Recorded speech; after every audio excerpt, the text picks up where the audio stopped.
Welcome back to my channel. তোমরা সবাই কেমন আছো? আশা করি সবাই খুব ভালো আছো। তো আজকে তোমাদের সাথে আমি একটা খুব সুন্দর জায়গার ভিডিও শেয়ার করতে চলেছি।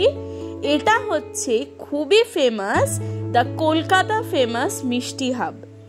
মিষ্টি হাব হচ্ছে একটা গ্রেট শপিং মল শুধুমাত্র মিষ্টির জন্য।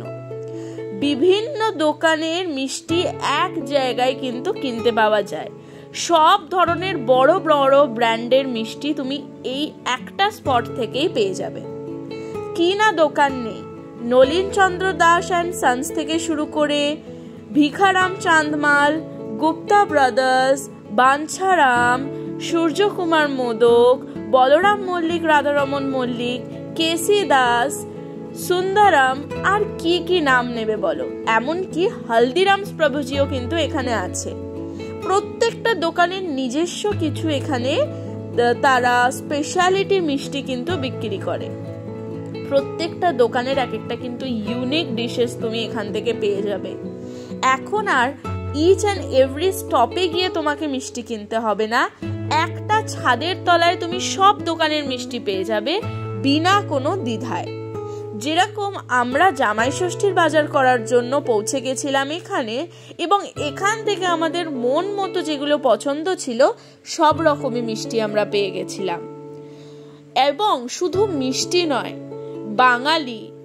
বাঙালিদের তো খাওয়ার সাথে রসের সাথে একটা খুব বড় নোনতারো সম্ভার দরকার।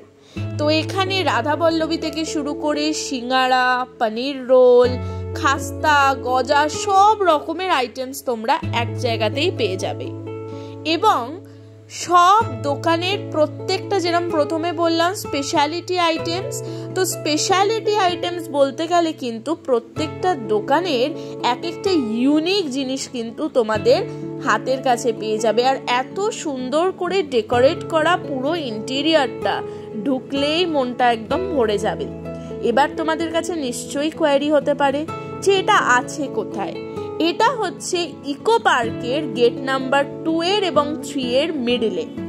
আমরা এখান থেকে অনেক শপিং করেছিলাম, এবং যেগুলো শপিং করেছিলাম তার ছোট কিছু ক্লিপস তোমাদের সাথে শেয়ার করলাম এখানে। তোমাদের আজকের ব্লগটা কিরকম লাগলো নিশ্চয়ই জানিও। আমরা তো যে কোনো অকেশনে এখান থেকে মিষ্টি কিনি, তোমরাও একবার ট্রাই করো।